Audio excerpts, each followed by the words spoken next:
Tokusatsu is meant to sell toys and not much else. You present something marketable that looks flashy and your job as a creator is done. These are things people have come to believe about Tokusatsu, and while it's true that there's a massive marketing side to Tokusatsu, this is still a medium that encourages creativity and artistic choices by virtue of its low budget nature. And in the grand scope of things, focusing solely on toys wasn't how Tokusatsu survived in the early days. While the market has shifted towards Tokusatsu needing an abundance of marketable hero figures, mecha, and weapons, that doesn't mean that there's a lack of creativity. I already shown the spotlight on my favorite director in Tokusatsu and why I think Re-Soldier has a good chance at being something special. But if we're talking about an artistic and sometimes downright weird lens, we need look no further than Ultraman. Ultraman prides itself on being weird and sometimes hard to understand. It's a franchise where you can feel the love for what's being done. There are certain episodes of Ultraman that make me realize just how special Tokusatsu is. Whether it be via some weird camera trickery, ambiguous plots, or just a weird sense of tone, this is a franchise that has the ability to make me appreciate the artistry that goes into it like no other. We're in the era of Tokusatsu hero shows being toy commercials, but here we've got a franchise that dares to be weird. In spite of needing to sell toys, Ultraman prides itself in shaking things up and presenting episodes that make you sit back in awe of what you just saw. Also, sometimes they sort of just make you wonder, what the heck did I just watch? And that's actually really awesome. So today we're going to go over 2 episodes that have always stood out to me from Ultraman.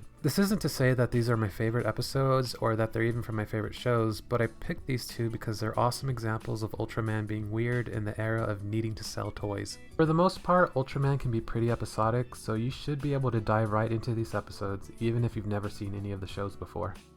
There's a rumor floating around about this little cafe with the best coffee in town. Only problem is, if you manage to find it, you're not going to be able to find your way back. Our heroes set out to find it and discover the owner, his friend, and a strange little dream. This is episode 22 of Ultraman Orb. That's basically the plot for this episode. Ultraman Orb is only 25 episodes, so this is pretty late in the game for a one-off, but it also gives the viewer the sense of impending disaster. The aliens that live on our planet are leaving. We're never told why, but we get the feeling that something bad is going to happen. The few who remain are just trying to tie up some loose ends. As our heroes track down this mysterious cafe, they find its owner and his friend, Nova, an alien who has the simple dream of wanting to take over the planet. It's really not much deeper than that, but the presentation is a joy to watch. Most of the first half of the episode takes place in the cafe, a tiny little joint. The crew plays it so well though. They're able to make the location seem grand and claustrophobic depending on the camera angle that they take. The episode does one of my favorite things you can do and just lets the ambient noise roll on. There's a clock ticking away as the characters talk about coffee, making small talk with an alien, almost as if we're being told that they're wasting time while an impending disaster is on the way.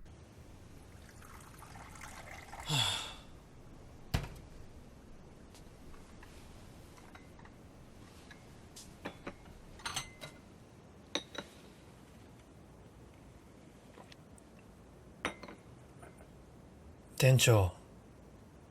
It's one of my favorite sets used in Tokusatsu.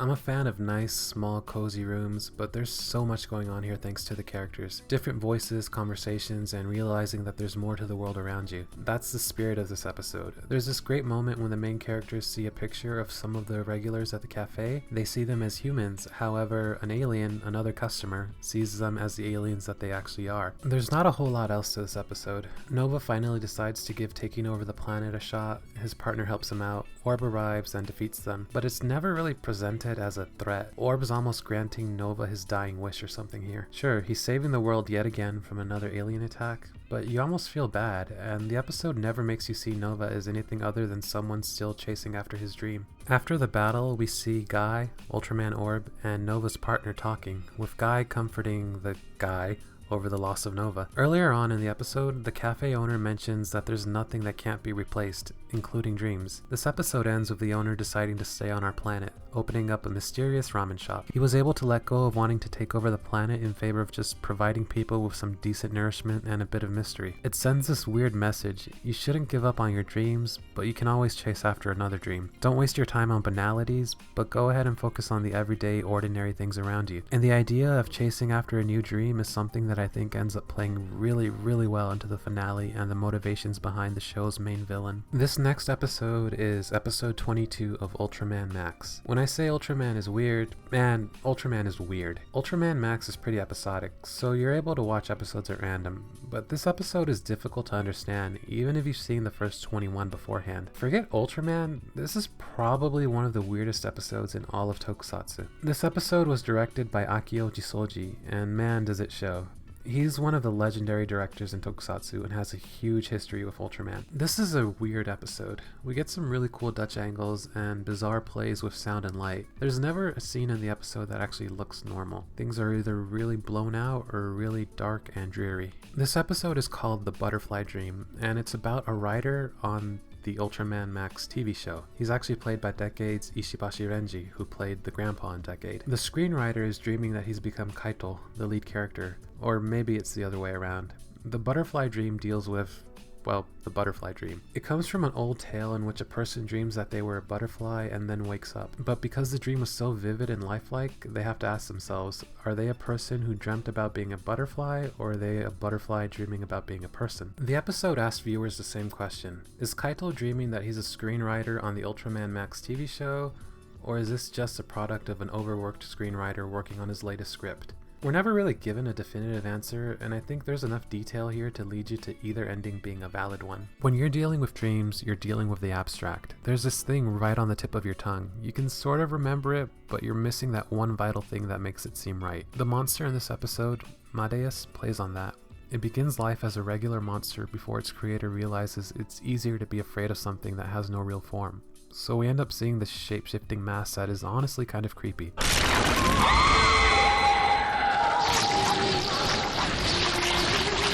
Isn't that right, Max? The monster is also a play on Deus Ex Machina, which the writer has explained to him by his director as a device used to end a story when the story has become too complicated. The Deus Ex Machina in this episode comes from Kaito and the screenwriter switching places for the final battle, with Kaito writing the script that leads to the monster's defeat.